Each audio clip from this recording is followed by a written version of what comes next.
श्री भगवत गीता में कुल 18 अध्याय हैं। उन सभी का अपना अपना अलग अलग महत्व है। श्री गीता उपनिषदों का सार है। महाभारत युद्ध के समय रणभूमि में भगवान श्री कृष्ण ने अर्जुन को जो ज्ञान दिया था वह गीता में बताया गया है। गीता में ऐसी बहुत सी बातें हैं जो मनुष्य को जीवन की कई कठिनाइयों को आसान बनाती है। इतना ही नहीं, गीता पढ़ने पर मनुष्य को बहुत सी नई जानकारियां भी मिलती हैं। साथ ही हर अध्याय के नियमित पाठ का लाभ और अपना ही महत्व है। भगवान शिव ने देवी पार्वती को गीता के पहले अध्याय के पाठ का महत्व जो बताया है वही यहाँ आपके लिए प्रस्तुत है। लेकिन गीता के पहले अध्याय के महत्व को जानने से पहले जान लीजिए कि श्री भगवत गीता के प्रथम अध्याय की कुछ खास बातें। गीता के पहले अध्याय का नाम अर्जुन विषाद योग है। इस अध्याय में कुरुक्षेत्र के मैदान में उपस्थित बंधुओं और संबंधियों को सामने देखकर अर्जुन के मन में उठे विषाद और मन स्थिति का वर्णन किया गया है, जिसे संजय धृतराष्ट्र को बताते हैं। तो आइए शुरू करते हैं गीता के प्रथम अध्याय का महत्व।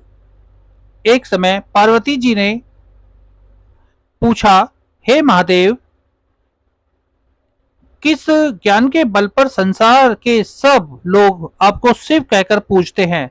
मृगछाला ओढ़े और अपने सभी अंगों में शमशान की विभूति लगाए, गले में सर्प और नरमुंडों की माला पहने हुए हो, इनमें तो कोई भी पवित्र नहीं है।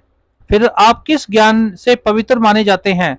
तब महादेव जी ने उत्तर दिया कि हे प्रिय, सुनो, मैं गीता ज्ञान को अपने हृदय में धारण करने से पवित्र माना जाता हूँ। इस ज्ञान से मुझे बाहर के कर्म नहीं व्यापते। तब पार्वती जी ने कहा कि हे भगवान, जिस गीता ज्ञान की आप ऐसी स्तुति करते हैं उसके सुनने से कोई कृतार्थ भी हुआ है? महादेव जी ने उत्तर देते हुए कहा कि इस ज्ञान को सुनकर बहुत से जीव कृतार्थ हुए हैं और आगे भी होंगे। मैं तुम्हें एक पुरातन कथा सुनाता हूँ, तुम सुनो। एक समय पाताल लोक में शेषनाग की सैया पर श्री नारायण जी ने नैन को मूंद कर आनंद में मगन थे। उस वक्त भगवान के चरण दबाते हुए लक्ष्मी जी ने पूछा, हे प्रभु, निंद्रा और आलस तो उन पुरुषों की व्याप्ता है जो जीव तामसी होते हैं। फिर आप तो तीनों गुणों में अतीत हो, आप तो वासुदेव हो, आप जो नेत्र मूंद रहे हो, इससे मुझे बड़ा आश्चर्य है। नारायण जी ने उत्तर देते हुए कहा, हे लक्ष्मी, मुझे निंद्रा आलस्य नहीं व्यापता। एक शब्द रूप जो भगवत गीता है उसमें जो ज्ञान है उसके आकार रूप है। यह गीता शब्द रूप अवतार है। इस गीता में यह अंग है, 5 अध्याय मेरे मुख हैं, 10 अध्याय मेरी भुजा हैं, 16वां अध्याय मेरा हृदय है और मन है और मेरा उदर है, 17वां अध्याय मेरी जंघा है, 18वां अध्याय मेरे चरण हैं, गीता श्लोक ही मेरी नाड़ियां हैं और जो गीता के अक्षर हैं वो मेरा रोम है। ऐसा मेरा शब्द रूपी जो गीता ज्ञान है उसी के अर्थ में हृदय में विचार करता हूँ और बहुत आनंद प्राप्त होते हैं। लक्ष्मी जी बोली, हे श्री नारायण जी, जब श्री गीता जी का इतना ज्ञान है तो उसको सुनकर कोई जीव कृतार्थ भी हुआ है? सो मुझसे कहो। तब श्री नारायण जी ने कहा, हे लक्ष्मी, गीता ज्ञान को सुनकर बहुत से जीव कृतार्थ हुए हैं, तो तुम भी इसको सुनो। एक व्यक्ति था जो चांडालों के कर्म करता था और तेल नमक का व्यापार करता था। उसने एक बकरी पाली। एक दिन वह बकरी चराने के लिए वन में गया और वृक्ष से पत्ते तोड़ने लगा। वहां उसे एक सांप ने डस लिया, जिससे वह तुरंत मर गया। मरने के बाद उसने बहुत से नरक भोगे और फिर उसका जन्म बैल के रूप में हुआ। उस बैल को एक भिक्षुक ने मोल लिया।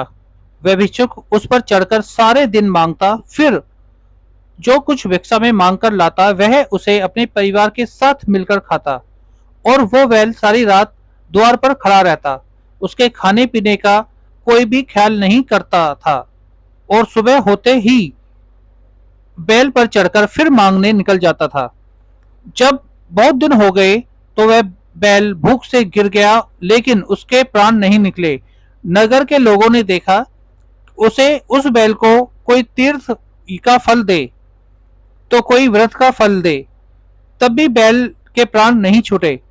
एक दिन गणिका आई, उसने लोगों से पूछा, ये कैसी भीड़ है? तो उन्होंने कहा कि इसके प्राण नहीं निकलते, अनेक पुण्यों का फल दे रहे हैं, ले, लेकिन इसकी मुक्ति नहीं हो रही है।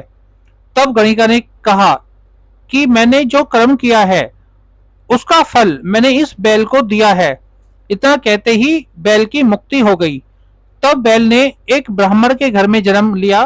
पिता ने उसका नाम सुशर्मा रखा। उसके पिता ने उसे पढ़ाया लिखाया। उसको पिछले जन्म की सुध थी। उसने एक दिन मन में विचार किया, जिस गणिका ने मुझे बैल की योनि से छुड़ाया था उसका दर्शन करूं। विप्र चलते चलते गणिका के घर पर गया और कहा, आप मुझे पहचानती है? गणिका ने कहा, मैं नहीं जानती, तुम कौन हो? तब उसने उससे कहा कि मैं वही बैल हूं जिसको आपने अपने पुण्य दिए थे। तब मैं बैल की योनि से छूटा था। अब मैं विप्र के घर का पर जन्म लिया है। आप अपना पुण्य बताए। गणिका ने कहा कि मैंने अपने जाने पुण्य नहीं किया, परंतु मेरे घर एक तोता है, वह रोज सवेरे कुछ पढ़ता है, मैं उसका वाक्य सुनती हूँ, उस पुण्य का फल मैंने तुम्हें दे दिया। तब विप्र ने तोते से पूछा कि तुम सवेरे सवेरे क्या पढ़ते हो? तोते ने कहा, मैं पिछले जन्म में विप्र का पुत्र था। मेरे पिता ने मुझे गीता के पहले अध्याय का पाठ सुनाया। एक दिन मेरे गुरु ने कहा कि मुझको आपने क्या पढ़ाया है? तब गुरुजी ने मुझे शराप दिया कि तू तोता बन जा। इसके बाद मैं तोता बन गया। एक दिन बहेलिया मुझे पकड़कर ले आया और एक विप्र ने मुझे मोल ले लिया। वह विप्र भी अपने पुत्र को गीता का पाठ सिखाता था। तब मैंने भी यह पाठ सीख लिया। उसी दिन विप्र के घर में चोर घुस गए। उन्हें धन तो प्राप्त नहीं हुआ, लेकिन वह मेरा पिंजरा उठाकर ले आए। उनकी यह गणिका मित्र थी। वह मुझे उसके पास ले आए। सो मैं नित्य प्रातः गीता जी के पाठ का अध्ययन करता हूँ, जिससे यह गणिका सुनती है, पर इस गणिका को समझ में नहीं आती है जो मैं पढ़ता हूँ। वही इस गणिका ने तेरे नियमिति दिया था, श्री गीता जी के पहले अध्याय का फल था। तब विप्र ने कहा कि हे तोते, तू भी विप्र है, मेरे आशीर्वाद से तेरा कल्याण हो। सो हे लक्ष्मी। विप्र के इतना कहते ही वह तोता भी मुक्ति को प्राप्त हो गया। तब गणिका ने बुरे कर्म छोड़ दिए, भले कर्म जो है ग्रहण किए और नित्य स्नान करके श्री गीता जी के प्रथम अध्याय का पाठ करना शुरू कर दिया, जिससे उसकी भी मुक्ति हो गई। ऐसा है गीता के प्रथम अध्याय के पाठ का महत्व।